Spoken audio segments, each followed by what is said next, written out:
Hello, Algebra 1 students, and welcome back to your Semester 2 final review. We're looking at problem 46, which comes from lesson 9.6.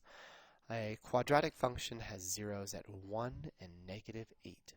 Which of the following could be the function? Well, just giving you a quick visual of what they mean by zeros. Our zeros are like the x-intercepts for our quadratics. And we know a quadratic function always makes a parabola. So what they're saying is if this is 1, and this is -8. Our parabola, and if you look at all these, there's always a positive 1 out front of x squared, which means our parabola is going up. And they're telling us our parabola looks something like this. Alright, nothing too terrible. Well, how do we find the zeros of each of these equations then? Well, to find a zero, we need to realize that these actual points are 1, 0, and -8, 0. Zeros occur when the y value of the equation is 0. Now each of these equations are equal to f of x, but f of x we know by now is just a fancy way to say y. So I think what I'm going to do just for each of these, and I'm going to start at the beginning, I'll start with a, and I'm just going to set 0 equal to each equation and find the zeros. For part A, when we have 0 equal x squared plus 8x, we need to realize that there are two different types of x's here. So SADMEP, just adding or subtracting, multiplying or dividing things to both sides, is not going to work. So we need other options. Well, one option, you could try the quadratic formula. That always works. You'd have your A, your B, and your C here, and that would be fine. You could also complete the square because there's a nice 1 in front of x squared. However, if you take a look, the zeros are nice integer values, no weird crazy decimals, which means I think we can probably just factor. And factoring is usually the fastest way to go. I'm going to remove that 0 and just focus on this x squared plus 8x, because this is one of our special cases of quadratics. And you can see more about this video in when we learned how to factor in 8.5, I believe. So what we're going to do here is realize that factoring involves writing two sets of parentheses where there's some x and usually some extra stuff in each set of parentheses.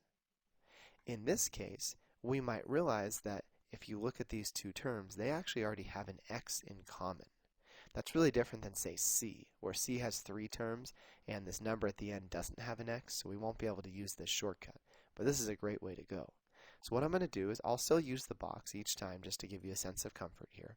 We have x squared, which is x times x, and then 8x. And I am just going to focus on the x's. That's the important part of factoring. So I'm going to say, wow, these each have an x. We'll factor that out. And that leaves me with just an x and an 8. So what that allowed me to do is rewrite the equation still equal to 0 with an x in one set of parentheses and an x plus 8 in the other set of parentheses. And now, with very little effort, we've put this into factored form. Once you're in factored form, the reason we want to put this equation in factored form is because now we can use the zero product property and solve this equation. And that just tells us take each set of parentheses, x, and set it equal to 0. And x plus 8 set equal to 0.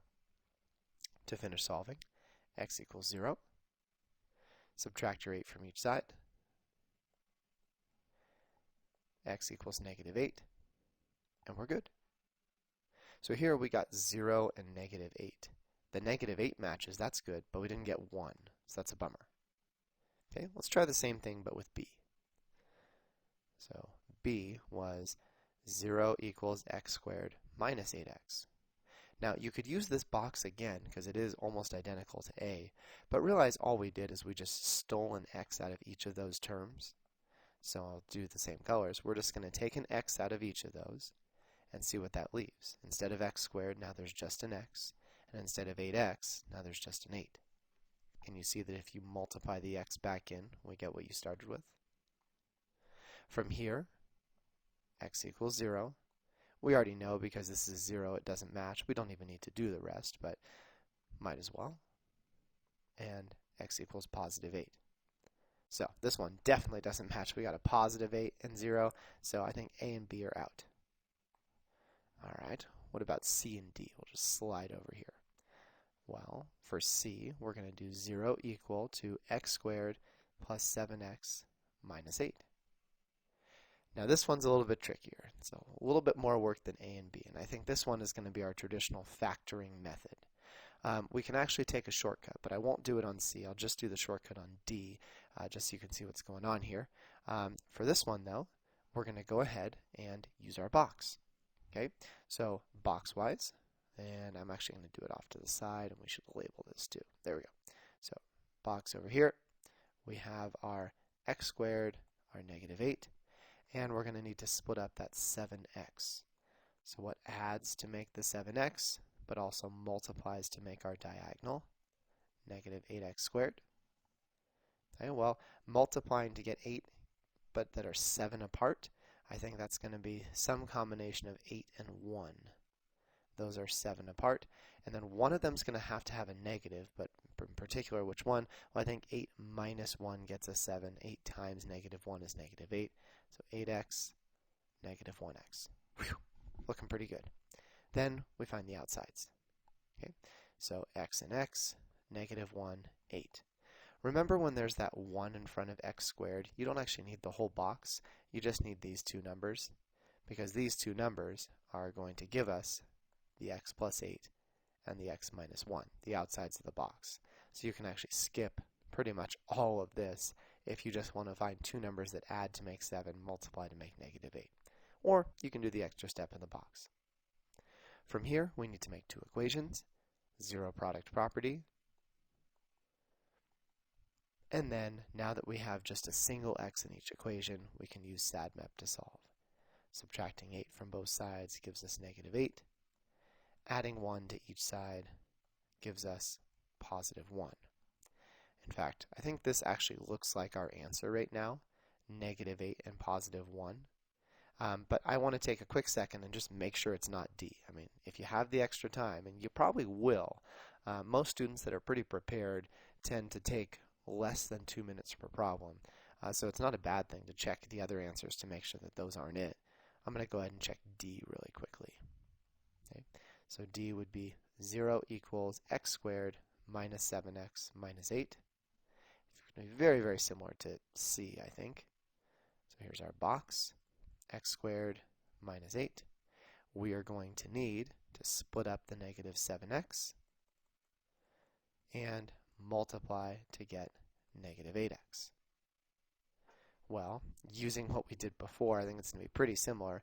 8 and 1, 8 and 1. But to get negative 7, this time the 8 needs to be negative. Negative 8 plus 1 is negative 7. Negative 8 and 1. And then we find our outsides. X, x, negative 8, positive 1. Again, we could have done it just from here. And so that gives us 0 equals x minus 8 times x plus 1. And now you can see that if you were trying each of these answers, they're really trying to trick you here, right? Because you see a negative 8 and a positive 1, you might be tempted to say, ooh, those are the answers. But we haven't found the answers yet. We still need to use that zero product property. X minus 8 equals 0, or x plus 1 equals 0. Adding 8 to each side to finish off this problem, or subtracting 1 from each side to finish off this guy, will give us a positive 8 and a negative 1. And so you can see that these guys are actually reversed. Positive 8 is not the negative 8 that we needed. So D is also out. C, right answer. When they ask for zeros, replace your y with 0. If there's more than one x, in this case x squared and 7x, the box is probably the way to go. If you have these nice answers, if you have weird square roots or decimals, then maybe the quadratic formula. So thank you for tuning in. Hopefully this is really helping you prepare for that final exam. I wish you the best of luck.